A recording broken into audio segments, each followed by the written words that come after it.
Welcome back to the deep dive. So, today, if you own a restaurant, if you operate one, or heck, even if you just invest in one, this deep dive is, it's really for you.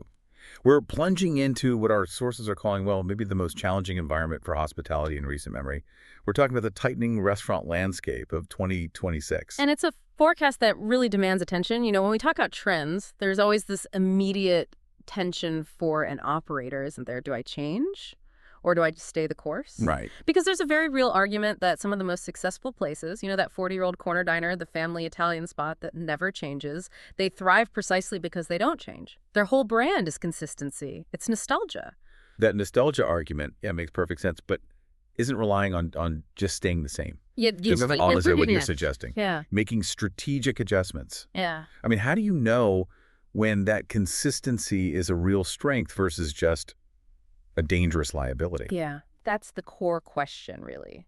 For every institution that thrives on that stasis, there are, well, many, many more that fail because the world just moves on without them. We're not advocating for, blindly chasing every viral food trend. Trend awareness is about something much simpler.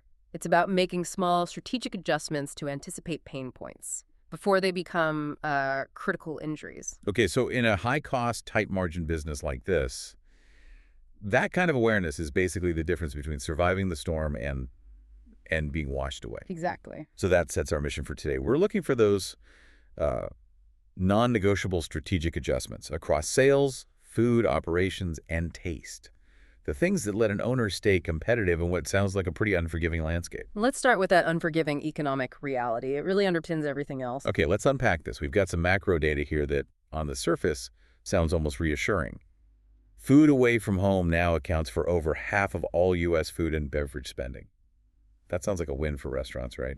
It is a win, but it's a complicated one because it masks a really fundamental problem. If you dig a little deeper, the data shows that total spending across that whole category has actually plateaued. It's hit a ceiling. A ceiling. Yeah. So if your business model relied on that aggressive, steady growth we saw in the early 2020s, you need to recalibrate your expectations right now. That growth is, for now, over. And inflation has played a really cruel trick on how customers perceive value. It absolutely has. Initially, when inflation first hit, it hammered groceries harder than restaurant prices. So for a little while, dining out actually felt like a comparative value. I remember that, yeah. But what's so challenging for operators is that dynamic has completely reversed. Eating out has recently seen much sharper price rises than eating in. And that's happening just as consumers are becoming, exponentially more price sensitive. So that perceived economic benefit of eating out is gone. And the result? Our sources show a mass reduction in the desire to eat out across every single generation. For the next 3 months, it's just a huge immediate pullback. And this pressure isn't spread out evenly. Not at all. The sources clearly identify two powerful forces of gravity pulling this back: low income and older age. Both groups are feeling that they have to cut back on discretionary spending, and dining out is often the first thing to go. So if your main customers are, say, middle-income earners and older generations, they're choosing the grocery store over your menu. But there are some resilient pockets, aren't there? Who's still going out to eat? The data points very strongly to two groups: high-income millennials and high-income baby boomers. These two groups saw only single percentage point drops in their intent to dine out. They're largely insulated from this squeeze, but pretty much everyone else is planning to spend less, or at least use their money more strategically.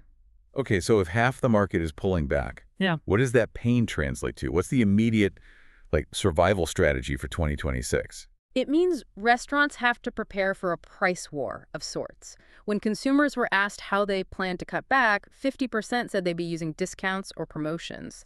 So that gives you a very clear two-pronged strategy. First, cut your internal costs now, prepare for lower sales volume, and protect your margins. And second, you have to simultaneously offer aggressive promotions to attract those price-sensitive customers. Cutting costs while also offering aggressive deals. That's a tough combination. But it seems necessary to capture that half of the market that's actively hunting for a bargain. Okay, so let's shift to where people are spending their money when they do come in, because that tells us a lot about how value is being redefined. This is a major shift. We're moving away from just paying for an experience to paying for sheer quantity. The sources show that right after poor food quality, the single biggest disappointment for diners is that the portion wasn't big enough. Not big enough. So volume, portion size, that's our primary motivator. People want to literally see the value on the plate. Precisely. Volume is the new value currency. It's direct, it's undeniable. But this ties into something the sources call the guilt gap, which is this fantastic contradiction between what consumers say they'll eat and what they actually buy. Okay, tell me about the stated intentions. What are people claiming they'll cut back on? So based on the survey data, customers report planning to cut back on the traditional comfort items, things like burgers, that's 57%, seafood at 50%, and Italian food, 49%. And on the flip side, the foods they claim they are least likely to cut back on: salad, sandwiches, and Asian cuisine. Salad, only 18% plan on cutting back. I see. That makes sense. It reflects that whole multi-year health and wellness trend. High-protein diets, poke bowls, all that stuff. Their intentions are good. Their intentions are excellent. But, and this is a big but, restaurant owners should take this self-reported data with a massive grain of salt because of the other side of that guilt gap. This is where it gets interesting. Despite saying they'll cut back on burgers, burgers still made up almost a third of all restaurant sales from 2024 to 2025. Comfort food is still king. Comfort food is absolutely still king. And that just feels right, doesn't it? We all look at the menu planning to get that beautiful high-protein bowl, but then the waiter walks by with a sizzling burger and, well, good intentions tend to just evaporate. Yeah, they really do. So the lesson here isn't to get rid of your burger section, it's to navigate that guilt gap intelligently. So the winning food strategy for 2026 seems pretty clear then. You offer the healthy options, the salads, the Asian bowls, to get people in the door. You appeal to their stated intentions. But you make sure your comfort staples, the burgers and pastas they inevitably choose, offer massive, undeniable value through portion size. Volume wins the comfort battle, because volume justifies the higher price point. If you charge $18 for a burger, it better look like $25 worth of food.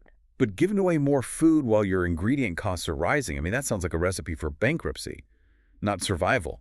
How does an operator even manage that? That takes us right into operations. It is a tightrope walk. The operational challenges are severe.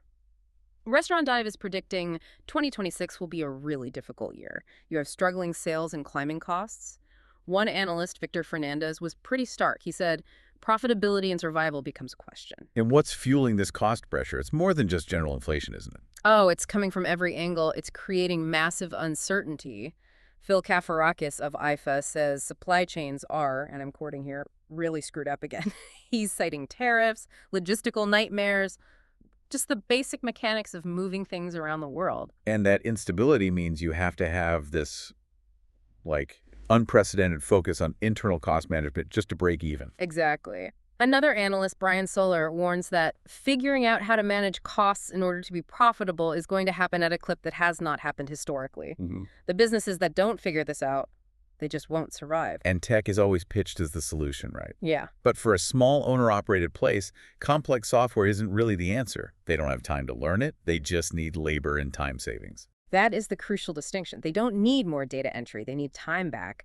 The sources point to solutions in this new category, delegation AI. Delegation AI. So we're talking about AI that handles the necessary noise of running a business. Precisely. The sources highlighted one example, a company called Omada, and we bring it up not as an endorsement, but because it's a perfect case study of what small operators need. It acts as an autonomous, full marketing department. It just solves that time drain problem. Walk me through what that actually means in practice. Well, it acts as your social media manager, your video producer, graphic designer, and even a bilingual customer service rep. I'm all working autonomously. So for a small restaurant owner, the key benefit is saving a solid 10 hours a week. No more filming reels, no more posting to social, no more answering DMs. 10 hours a week. That's huge. For a small owner, that's a financial lifeline. But what's the risk? If this AI is running all your marketing, how do you make sure it still sounds like you, not some generic bot? That's the challenge for these platforms, for sure.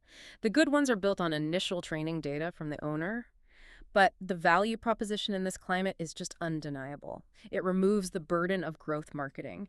It makes sure you're visible online every single day, answering questions in English and Spanish without the owner lifting a finger. In 2026, the restaurants that win won't be the ones working harder. They'll be the ones who delegate the noise. That's a fascinating way to put it. Delegate the noise.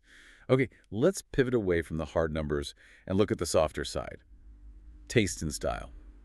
We've got some perspective here from GQ on what's considered out for 2026 in places like London and New York. And this is where that arbitrage opportunity comes in for everyone else. How so? Because when a critic in Manhattan says a trend is dead, I assume most operators in, say, Ohio just figure they missed the boat. They shouldn't, because when a taste-making capital declares a trend dead, it often means it's just arriving, or maybe peaking in the suburbs and small towns. Trends take time to trickle down, and this creates a really strategic opportunity for regional operators. So if you're a small town owner, you shouldn't despair when you read about the end of a trend. You should actually check to see if anyone local has capitalized on it yet. And if they haven't, you can incorporate it now while it still feels fresh to your audience. Exactly. You get the benefit of being perceived as cutting edge without taking the huge risk of inventing something from scratch. Okay, so GQ cited hot honey, French dip, and tableside theater as movements that have peaked in the big cities. Let's break those down. Okay. Hot honey is just a genius ingredient for profitability. It's a simple, cheap way to update a menu without changing your core ingredients. A quick win. French dip speaks directly to that consumer desire for comfort classics we were talking about, that guilt gap. Right. And tableside theater, that ties directly back to what we were saying about value. Absolutely. If we connect this back to that core theme, tableside theater, preparing a Caesar salad, carving meats, flaming desserts right at the table, it turns a standard high-cost meal into an event. It creates a memory, it's highly Instagrammable, and it justifies the higher price point. If you have to raise prices, you need to add perceived value. And tableside presentation is a very memorable way to do that. That makes perfect sense. Value isn't just about volume, it's about creating a memory that justifies the cost. So looking at everything we've covered, the goal for 2026 is brutally simple, isn't it? Stay agile, stay visible, and just keep the doors open. And that means leveraging old trends, reclaiming time with AI like Omada, or adjusting your portion sizes to just scream value. That synthesis is correct. The battleground for 2026 is the intersection of value and price perception. The fundamental contradiction is that restaurants must cut their own costs and raise prices, but the customer is demanding two things: massive portions and aggressive discounts. The ultimate challenge is navigating that gap. It is. We know 50% of consumers plan to use discounts, and we know they're disappointed by small portions.